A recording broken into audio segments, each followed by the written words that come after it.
Hi everybody, today I'm going to show you how to assemble a spiral sketchbook. I use these with my art students at the high school level and bring all the materials loose like this, and then they assemble it and it should look like this for the basic, with a cover that is covered in construction paper. Our district has a print shop that allows us to get hole punched paper and hole punched chipboard, which is basically really thin cardboard, kind of like you get on a cereal box. They provide us with a plastic spiral and have let us borrow this paper measuring tool so that we count out 50 sheets, and then you use it on the paper to put this part on, and it grabs about 50 sheets with this. It's not exact. If you need exact number of sheets, you need to count them. They loaned us this tool. I don't know what we called it. I used to work there and I can't tell you what we called it. So we're actually going to start with just covering the chipboard here with construction paper, and then once we do that, I'll do another short video to show you how it's actually assembled. For the entire project, these are the materials that you're going to need. Elmer's glue all. Don't get the school glue. It's basically this glue watered down, and it gets the paper and the cardboard too wet. You're going to need scissors. You're going to need some kind of pliers so that you can squish the end of your spiral to make sure that it doesn't come undone. I like to use a gift card to help spread my glue. It can be any kind of plastic card. It's thin. This one's nice and bendable. You could use an old gift card or an old ID card, which we use for the students. You have the paper that's punched for the spiral. This is 20-pound paper, or your traditional copy paper that we get at the school by the box. And the chipboard, which we talked about, the plastic spiral, and then 2 pieces of 9x12 construction paper. You could use other paper, but this thickness is pretty easy to work with for high school students. Okay, so I'm going to start with how to cover your chipboard cover. And the main reason that we do this for students is, one, they can make it their own, but when they are having a hard time finding their sketchbook or they misplaced it, it's easier to find when they can describe what color their cover is and maybe something that's written on it. When you have 90 students in your classroom any day, it's harder to decide whose is whose when you just have just the chipboard. So a color on it helps identify it. All right, so I'm going to get some of this stuff out of my way. And we are going to only need, I'm just going to show you one piece of chipboard. So I'm going to need the chipboard, my glue spreader or your gift card, your glue, and one of your pieces of construction paper. I'm using green today. And then you would repeat this process on the other cover as well. Before we actually start all the work, I like to, sometimes when they punch the cover, the holes don't always line up perfect. So sometimes you have to flip one over or see about turning one around to match. So you want your holes to all line up perfect. You don't want them to look like this, all right? Or have one cover not meet so that they have a little extra room here. So once you've found that they match up, I like to take a pencil. I'm going to use a pen because it'll be easier to see. And on the sides that are out, I'm going to place an X so that I know that my paper is going to stick to this side. That way I have both facing the same directions and the holes also line up. Okay, so we're actually going to use liquid glue, and I'm going to spread it all the way to the holes and all the way to each edge. I start by putting my glue on. A couple of tips about the glue. When you open the glue bottle, the glue can come out at any time if you really squeeze it.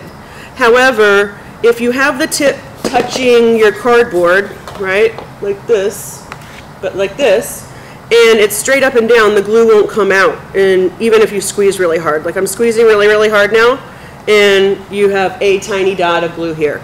So that's how it's easy to control the liquid glue. I find a lot of kids or students and adults alike have issues with liquid glue, and when you hand them a glue bottle, they're like, oh no. So that's the key. And then the more you lean it back and the more you squeeze, the more glue comes out, okay?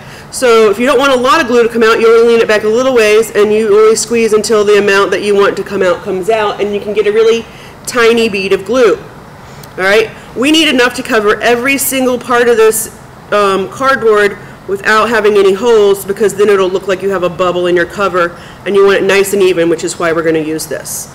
So I'm going to start, I like to start at the spiral side.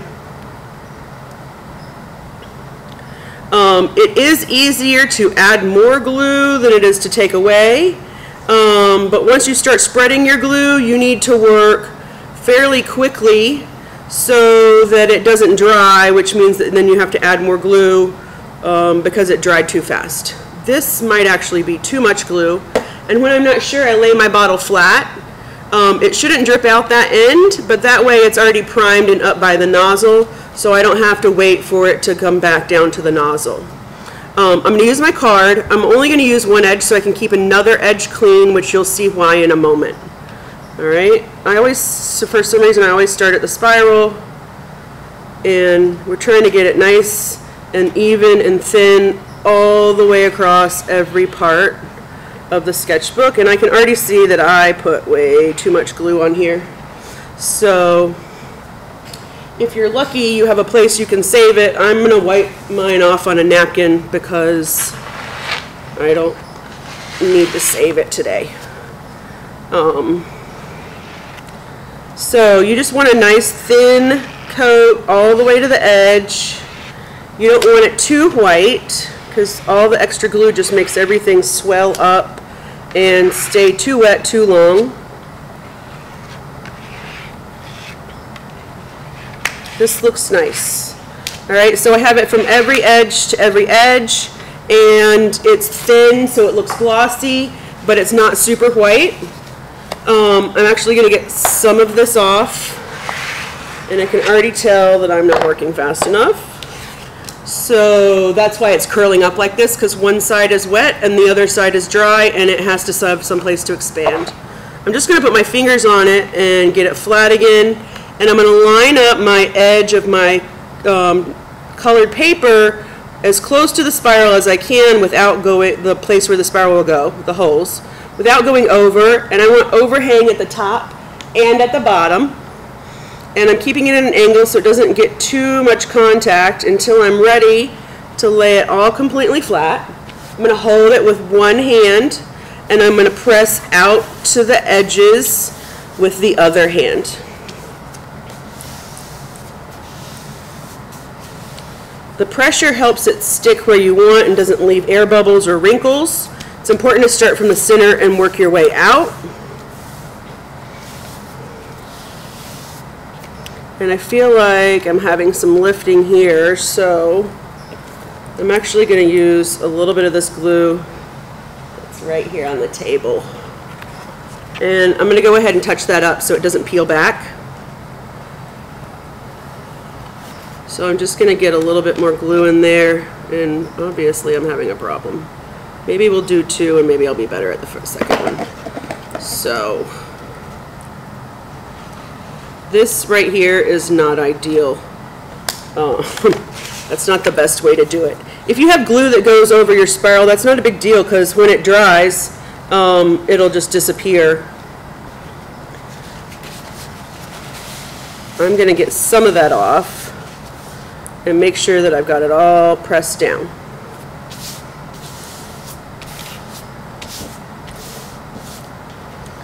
Alright, and normally I would go ahead and finish this one off, but because I didn't like the way it glued down, I'm going to try one more time on the other one so you guys can see what it should look like. I have a damp cloth here that I'm going to use to get up my glue so it's clean again before I put the other one down. Use a napkin and dry it. Just going to press this one more time. Alright, so let's try again without quite so much glue that slows us down. So, here's my other cover. Remember, I'm going to find the side with the X on it because that has to face out.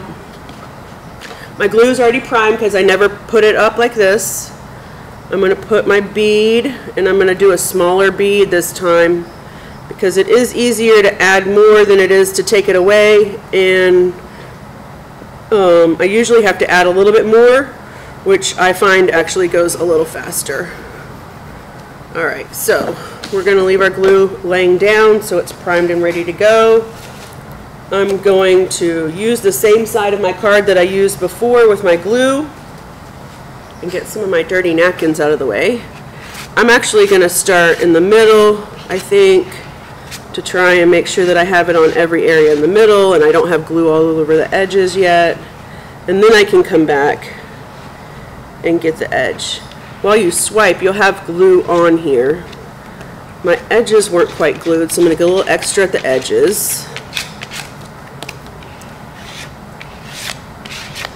Too thin and it dries too fast, too thick and it dries too slow, so there's a happy medium of a little white and glossy all over.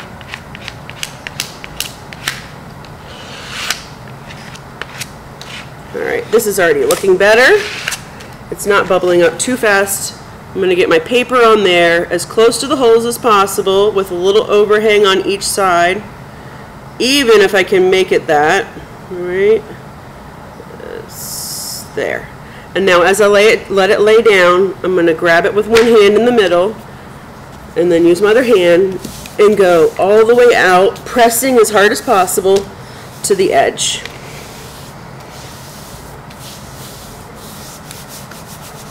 You want to keep it flat in this time period. Alright. If you have a little glue on the overhang and your paper sticks, it's not that big of a deal because it'll peel right up unless you have too much glue on the edge. I'm just double checking all my edges to make sure that they're laid really flat. This part is important so you don't get bubbles and wrinkles. If you have too much glue, you can end up with a wrinkle. If you have a bubble in there, it's usually because the glue dried before you had the paper stuck to it. I'm going to go ahead and use my wet cloth again to get the residual glue up so nothing sticks. I'm going to dry that off. We're out of paper towels, so I'm using napkins. And we're using microfiber cloths to dry our hands now, which is saving paper and the environment. Now, the next step I'm going to use my scissors for is I'm going to use it to cut the corner off here, close to the corner of the cardboard. Alright, so I'm just cutting the paper. You don't want to cut past the cardboard, and you don't want to cut way out from the cardboard because then you have a little extra paper here. So what I like to do is I take my scissors and I just butt the blade up to that corner if I can get it. Alright. And then one straight cut all the way straight across. Alright? So let's do that again on this corner. I'm going to take my scissors and I'm going to get it right up to the cardboard.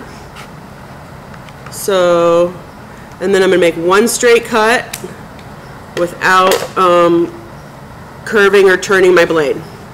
Alright? So now we have our corners cut off. We're going to bring the glue out again. I've got glue everywhere. So I'm going to glue one edge at a time. Do not put glue on all three edges. Start with one, and because it's so tiny, you need actually less glue than you had before. I'm using my glue card again, my cardigan, and I'm using the same side that I had glue on before. You can sort of see, well, I can see it, maybe you can't see it. So I'm going to spread my glue along here, make sure it gets all the way out to the edge and all the way to the corner here. You can use both sides. All right, we need to have glue all the way out to the edge. And it also should be glossy, and you want a little less glue than you had before. Now I'm going to use the dry side of my card here that I haven't touched glue with, and I'm going to use that underneath to help fold up the construction paper. If I use my fingers, it sort of stretches because it's so soft, and it starts to tear. And you use your card to sort of squeegee it over once you have a good fold. You can use your hands to help, and then once you have it mostly there, you can go this way and you apply pressure to this finger so you get a good seal. Alright, and I just want to make sure I have a good seal. I'm going to go over it one more time. The extra pressure and making sure that you don't have any bumps is always a good idea right at the time. I'm going to turn it around so I can do this other edge. And when I go to spread the glue, I'm only going to use the same edge that's gotten glue already on it, so that I keep one side perfectly clean. And our lights just went out. That's because I haven't moved. Alright, so we're going to do this one in the dark. Alright. Card goes underneath the color paper. I have my hand on the cardboard so it doesn't move with it. I'm getting it right up to the edge of the cardboard and pushing it over and creating a crease. Alright, and then I can start to press down. If you need to, you could use your hand to hold the paper a little bit, but don't use your fingers to pull it over.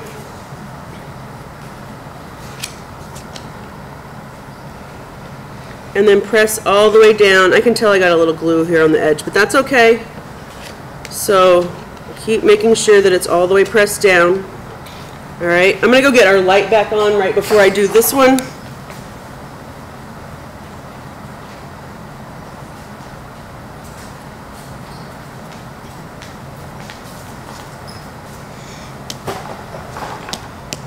Alright, so I'm going to do this last one, and I need a tiny bit more glue here. I'm going to turn it so it's easy for me to work with as a right-handed person. If you're left-handed, you'll probably want to have your left hand free to do all the work. Okay? I'm using this edge because this is the edge that had the glue. I'm going to get it nice and even.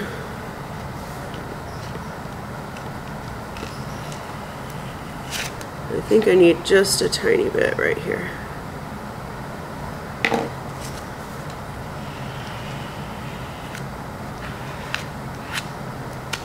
You can also wipe your card off on a wet rag if you wanted to, but if you keep one edge clean, it should be fine. Now you're going to use it, oh I missed a spot. You're going to use it to get your paper where it needs to be, okay?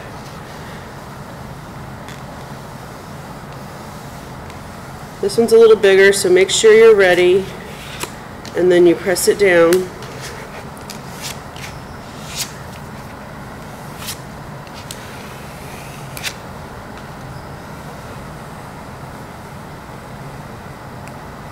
Alright, so the reason that we cut one straight line is so that you get a nice neat corner like this. If you wanted that corner to match up perfectly and be a stripe all the way around, you would need to have cut this overhang to the same amount as this overhang and this overhang. This is the end of our inside of our sketchbook, so it's not a big deal.